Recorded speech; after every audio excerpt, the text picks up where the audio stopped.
Hello everyone. Our today's topic is classical model of employment interest and money. अर्थात उत्पादन और रोजगार निर्धारण का प्रतिष्ठित सिद्धांत. So first of all, we should know about classical economists. That means who is classical economist? सर्वप्रथम professor Karl Marx ने रिकार्डो और J.S. मिल से पूर्ववर्ती अर्थशास्त्रियों के लिए प्रतिष्ठित अर्थशास्त्री शब्द का प्रयोग किया था. साधारण शब्दों में हम ये कह सकते हैं कि 1776 यानी जब से अर्थशास्त्र का प्रादुर्भाव हुआ तब से लेकर के लगभग 1900 तक जो अर्थशास्त्री हुए हैं उन्हें हम प्रतिष्ठित अर्थशास्त्रियों की श्रेणी में शामिल कर सकते हैं. आज का जो हमारा टॉपिक है यह है मैक्रो इकोनॉमिक थ्योरी का एक बहुत ही महत्वपूर्ण सिद्धांत है, उत्पादन और रोजगार के निर्धारण का प्रतिष्ठित सिद्धांत. प्रतिष्ठित अर्थशास्त्रियों ने उत्पादन और रोजगार के सिद्धांत का प्रतिपादन करने में एक महत्वपूर्ण अवधारणा सामने रखी थी और वो थी कि अर्थव्यवस्था में सदैव पूर्ण रोजगार की स्थिति विद्यमान रहेगी. अर्थात अर्थव्यवस्था में कभी भी बेरोजगारी की स्थिति नहीं आ सकती है, अर्थव्यवस्था में उतार चढ़ाव कभी भी नहीं आएंगे. इस सिद्धांत का प्रतिपादन करने से पूर्व हम इस सिद्धांत के लिए जो मान्यताएं बताई गई हैं उन पर विचार करते हैं. तो लीजिए, मान्यताओं में सबसे पहली मान्यता है अर्थव्यवस्था में वस्तु बाजार व साधन बाजार में पूर्ण प्रतियोगिता. प्रतिष्ठित अर्थशास्त्रियों का मानना है कि वस्तु बाजार और साधन बाजार इन दोनों बाजारों में पूर्ण प्रतियोगिता की स्थिति विद्यमान रहती है. पूर्ण प्रतियोगिता बाजार की वह दशा होती है जिसमें कुछ विशिष्ट विशेषताएं पाई जाती है, जिनमें मुख्य रूप से वस्तु बाजार को यदि हम लें तो इसमें क्रेता और विक्रेताओं की अत्यधिक संख्या होनी चाहिए.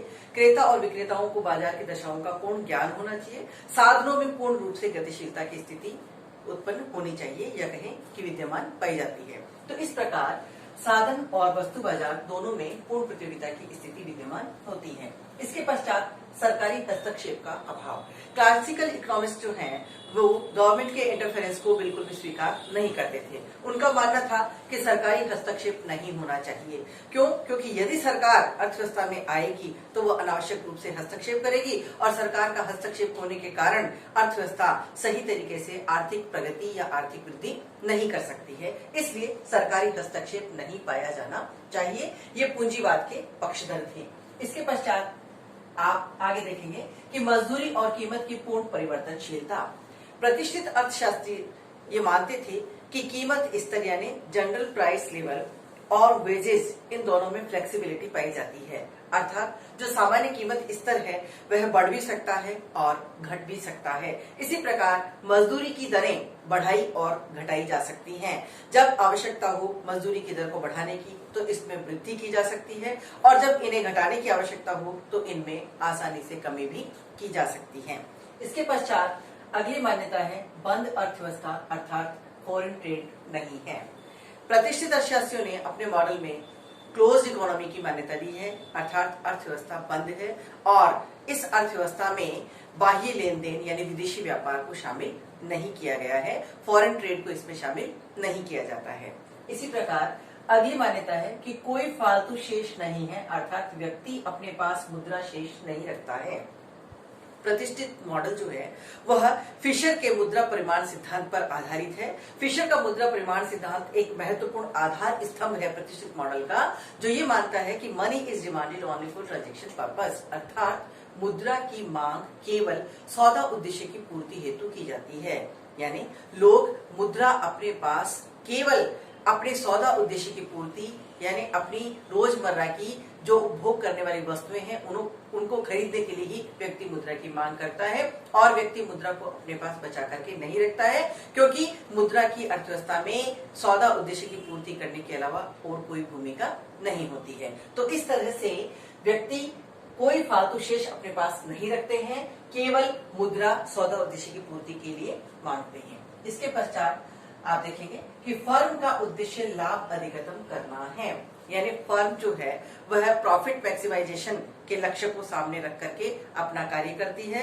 प्रत्येक फर्म के द्वारा उत्पादन इसी उद्देश्य की पूर्ति हेतु किया जाता है कि उसको प्राप्त होने वाले लाभ अधिकतम हो जाएं.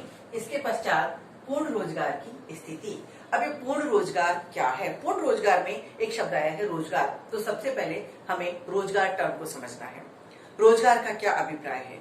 रोजगार का अभिप्राय है कि किसी भी अर्थव्यवस्था में कार्य करने में सक्षम और कार्य करने के इच्छुक व्यक्ति को कार्य की प्राप्ति हो जाना ही रोजगार कहलाता है। फिर से सुनिए, कार्य करने में सक्षम और कार्य करने में इच्छुक व्यक्ति को कार्य की प्राप्ति, कार्य से मतलब आर्थिक क्रिया की प्राप्ति, वह कार्य जिसके बदले में उसे आर्थिक प्रतिफल की प्राप्ति हो, वह रोजगार कहलाता है। रोजगार से जुड़ी हुई दूसरी टर्म है बेरोजगारी। बेरोजगारी का अभिप्राय क्या है?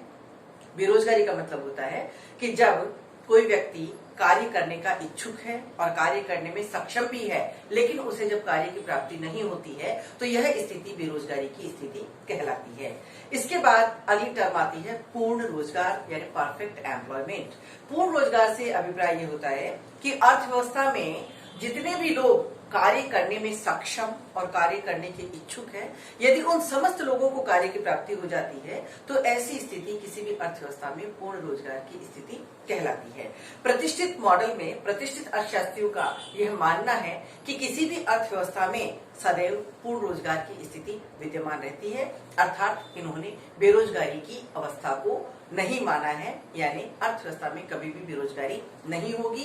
यदि बेरोजगारी आती है तो वह तात्कालिक होती है, क्षणिक होती है। बेरोजगारी दो कारणों से आ सकती है। एक कारण इन्होंने बताया कि घर्षणात्मक या संरचनात्मक बेरोजगारी की स्थिति विद्यमान हो सकती है। दूसरा कि बेरोजगारी ऐसी स्थिति में हो सकती है जब श्रम को कार्य के प्रति अनभिज्ञता हो, अर्थात श्रमिक एक स्थान पर है और कार्य की उपलब्धता किसी अन्य स्थान पर है। श्रमिक को ये पता नहीं है कि उसे कार्य कहाँ उपलब्ध हो सकता है। ऐसी स्थिति में कुछ समय के लिए श्रमिक बेरोजगार हो सकते हैं, लेकिन जैसे ही पता चलता है श्रमिक अपनी बेरोजगारी को दूर कर लेता है।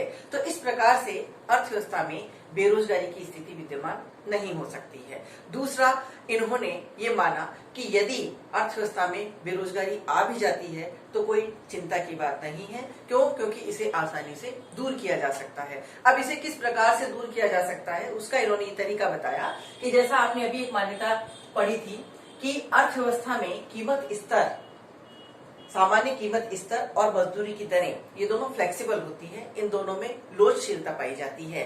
तो प्रतिष्ठित अर्थशास्त्रियों का ये कहना था कि यदि कभी अर्थव्यवस्था में बेरोजगारी की स्थिति उत्पन्न हो जाती है तो ऐसी स्थिति में बेरोजगारी को दूर करने के लिए मजदूरी की दरों में कमी कर दी जाती है, कटौती कर दी जाती है, और मजदूरी की दरों में कटौती करने से जो मुद्रा बचती है उस मुद्रा से अन्य लोगों का मतलब जिन लोगों को कार्य की प्राप्ति नहीं हुई है, जो लोग बेरोजगार हैं, उन लोगों को रोजगार दिया जा सकता है। तो इस प्रकार से अर्थव्यवस्था में बेरोजगारी यदि आ जाती है तो वह क्षणिक या तात्कालिक होती है और मॉडल के अंदर निहित चरों की सहायता से ही उस बेरोजगारी की स्थिति को दूर किया जा सकता है, और ऐसा होने पर अर्थव्यवस्था में पुनः पूर्ण रोजगार की स्थिति प्राप्त हो जाएगी। इसके पश्चात आप लास्ट में देखेंगे कि से का बाजार का नियम लागू होता है। प्रतिष्ठित मॉडल जिसके दो मुख्य आधार स्तंभ हैं, पहला है फिशर का मुद्रा परिमाण सिद्धांत और दूसरा है से का बाजार का नियम। फिशर के मुद्रा परिमाण सिद्धांत के बारे में मैंने आपको अभी बताया कि फिशर ने अपने मुद्रा परिमाण सिद्धांत में यह बताया था कि मुद्रा की मात्रा और कीमत स्तर इन दोनों के मध्य घनिष्ठ संबंध पाया जाता है। और ये संबंध कैसा है? There are direct, positive and proportionate relationship between M and P, यानी कि जब whether M increase then P will also increase, यानी जब अर्थव्यवस्था में मुद्रा की पूर्ति अर्थात मुद्रा की मात्रा में वृद्धि हो जाती है तो कीमत स्तर में भी उसी अनुपात में वृद्धि हो जाती है। तो कीमत स्तर और मुद्रा की मात्रा इन दोनों के मध्य प्रत्यक्ष धनात्मक और आनुपातिक संबंध पाया जाता है। इसी प्रकार प्रतिष्ठित मॉडल का जो दूसरा आधार स्तंभ है वह है से का बाजार का नियम। सर जॉन बैप्टिस्ट से ने लॉज ऑफ मार्केट यानी बाजार का नियम प्रतिपादित किया था, और इस नियम की जो मेन थीम है वो ये है कि supply creates it's on demand, अर्थात पूर्ति अपनी मांग का सृजन स्वयं करती है। इसका मतलब ये होता है कि अर्थव्यवस्था में पहले पूर्ति आती है, अर्थात जो प्रोड्यूसर है, जो उत्पादक है, वह पहले वस्तुओं का उत्पादन करता है। जितनी मात्रा में वस्तुओं का उत्पादन किया जाएगा वो सारी की सारी वस्तुएं बिक जाएंगी। अर्थव्यवस्था में एक सिंगल यूनिट भी किसी वस्तु की बिना बिके भी नहीं रहती है। यदि अधिक उत्पादन होता है तो मांग भी अधिक की जाएगी और उत्पादन कम होता है तो मांग भी कम की जाएगी, और हमेशा अर्थव्यवस्था में मांग और पूर्ति के मध्य सामंजस्य बना रहेगा। और यदि मांग और पूर्ति हमेशा बराबर रहती है तो अर्थव्यवस्था में में कभी भी तेजी या मंदी की स्थिति उत्पन्न नहीं हो सकती है। तो इस प्रकार से का बाजार का नियम ये कहता है कि supply creates it's on demand, अर्थात पूर्ति अपनी मांग का सृजन स्वयं करती है और इस नियम के आधार पर अर्थव्यवस्था में कभी भी ना तो अति उत्पादन की स्थिति उत्पन्न होगी और ना ही अल्प उत्पादन की स्थिति उत्पन्न होगी और अर्थव्यवस्था में हमेशा साम्य की स्थिति सदैव विद्यमान रहेगी। इसके साथ ही साथ मैं दो महत्वपूर्ण बातें आपको और बताना चाहती हूँ कि प्रतिष्ठित मॉडल में प्रतिष्ठित अर्थशास्त्री ने अर्थव्यवस्था का द्विभाजन किया। इसमें इन्होंने अर्थव्यवस्था को दो अलग अलग भागों में विभक्त किया, जिसमें एक क्षेत्र को इन्होंने नाम दिया रियल सेक्टर और दूसरे क्षेत्र को नाम दिया मॉनेटरी सेक्टर। रियल सेक्टर यानी वास्तविक क्षेत्र और मॉनेटरी सेक्टर यानी मौद्रिक क्षेत्र।